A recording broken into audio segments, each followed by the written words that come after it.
Pimpinan tinggi lembaga negara lainnya dan juga Presiden Republik Indonesia dan juga Wakil Presiden Republik Indonesia. Kita lihat di layar kaca, saat ini sudah ada Presiden ke-7.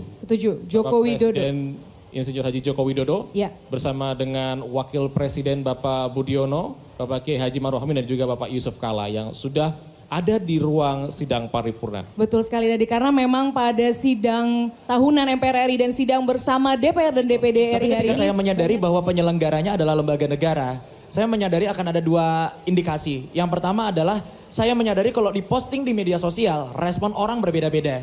Dan saya harus siap sama responnya. Ya. Dan yang kedua adalah yang paling jelas konsekuensi logisnya, saya nggak kepengen karya yang saya buat bersama teman-teman itu hanya sekedar sebagai format partisipasi. Tapi benar-benar menjadi suara kita yang nyata, meaningful youth participations kita, agar benar-benar didengarkan. Dan Astungkare, saya bersyukur bahwa ternyata Bu Hetifah dari DPR, dari yang fraksi ke-10, itu menonton dan memberikan input yang positif kepada karya saya melalui berita yang dia sampaikan, yang juga dipublish oleh TV Parlemen. Jadi saya rasa adalah kalau dibilang takut, jujur takut gitu. Karena di tengah ada banyak gejolak dan dinamika, saya menyadari bahwa banyak banget cara teman-teman, saudara-saudara saya, teman-teman saya dalam menyampaikan suaranya. Tapi saya sadar juga bahwa ada cara lain yang sebenarnya bisa nggak kalah efektif untuk memastikan suara kita langsung terdengar gitu.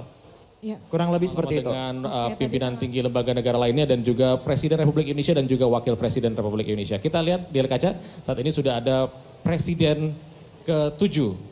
Joko Widodo. Presiden Insinyur Haji Joko Widodo Ya. bersama dengan Wakil Presiden Bapak Budiono, Bapak Kiai Haji Maruf Amin dan juga Bapak Yusuf Kalla yang sudah ada di ruang sidang paripurna. Betul sekali Dadi, karena memang pada sidang tahunan MPR RI dan sidang bersama DPR dan Gimana DPD mereka RI hidup hari dan ini. sebagainya. Banyak. Terus golongan yang kedua adalah mereka yang sudah terakses. Tidak pernah terpikir mereka untuk ngomong karena mereka sedang merasa aman, udah merasa nyaman, udah punya aksesibilitas yang serba tercukupi. Ya. Tapi ada satu golongan yang paling penting adalah yang di golongan menengah. Mereka yang bisa tahu apa yang terjadi di akar rumput dan bisa tahu adanya disparitas antara yang di bawah dan yang di atas. Sehingga saya yakin bahwa kebebasan bersuara memang dilindungi oleh konstitusi. Ya. Tapi yang menjadi masalah dan kendala sekarang adalah apakah kita cukup berani untuk bersuara. Saya rasa kontekstual yang tadi disampaikan oleh Prof. Ganjar itu tepat. Kadangkala salah satu prasyarat kita untuk didengarkan bukan ketika suara kita keras, bukan ketika tekanan kita terdengar keren gitu, intonasinya menunjukkan adanya tekanan ke orang lain. Ya. Tapi ketika kita punya dasar moralitas, kita punya dasar empati, kita punya dasar sejarah, kita punya dasar pengetahuan dan substansi yang cukup gitu.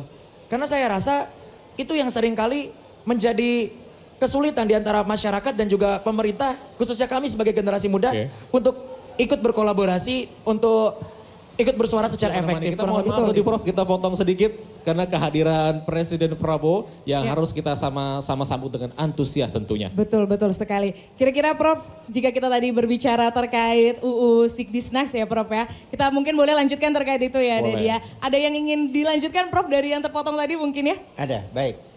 Jadi adalah terutama amandemen pasal 37 tentang standar sistem pendidikan nasional. Yang di sana pada mulai tingkat SD sampai dengan tingkat perguruan tinggi tidak mencantumkan pendidikan Pancasila. Tapi pendidikan kewarganegaraan. Nah seharusnya ya tentu paradigmanya berbeda antara pendidikan kewarganegaraan dengan pendidikan Pancasila. Harusnya pendidikan Pancasila yang menjadi kotak. Kami titip pesan untuk DPR yang sedang membahas revisi RUU Sisdiknas itu. Berarti memang penguatan Pancasila tadi dalam DPR RI akan kurikulum segera ya? dimulai ya Dadi ya. Betul sekali. Dan dari sini kita juga bisa melihat bahwa Bapak Presiden kita Prabowo Subianto menggunakan mobil maung. Jadi di mana ini memang Mobil kebanggaan ya? Mobil kebanggaan kita karena ini membuktikan bahwa karya anak bangsa itu tidak kalah Dadi dengan karya-karya luar. Dan ini memang sangat bisa menjadi harga diri sepertinya gitu ya Dadi ya untuk Betul kita para sekali. anak bangsa Ini bisa Indonesia. Mungkin kedepannya semoga bisa menjadi mobil nasional ya Rahel ya? Betul Dadi. Dan mungkin Dadi terkait dengan persidangan hari ini, Betul. banyak teman-teman kita yang belum tahu Dadi, kenapa persidangan tahun ini diadakan pada tanggal 14 Agustus? Kenapa itu? Karena biasanya pada tanggal 16 Agustus ya Dadi ya. Jadi memang menurut peraturan perundang-undangan di MD3, Undang-Undang MD3. ya, itu mengatur bahwa sidang tahunan MPR RI dan sidang bersama DPR dan DPD RI ini memang biasanya dilakukan tanggal 16 Agustus. Betul. Namun bisa digeser ke hari sebelumnya jika berkenaan dengan hari libur ataupun hari Sabtu dan Minggu. Betul Baik. sekali, Dadi. Dan kita kembali ke layar kaca pemirsa, kita saksikan Presiden Prabowo Subianto sudah memasuki kompleks parlemen dan bersiap untuk menuju gedung Nusantara DPR RI. Ya, Dadi, dan pada hari ini kita juga akan menyaksikan secara langsung di layar kaca Anda pemirsa kedatangan para tamu-tamu penting negara, yakni ada Presiden RI ke-5 dan ke-7, kemudian ada juga Wakil Presiden RI ke-10 sampai ke-13, kemudian ada juga mantan ketua, wakil ketua dan seluruh anggota MPR RI, DPR RI dan DPD RI. Dan tentunya untuk agenda kita pada pagi hari ini nanti akan ada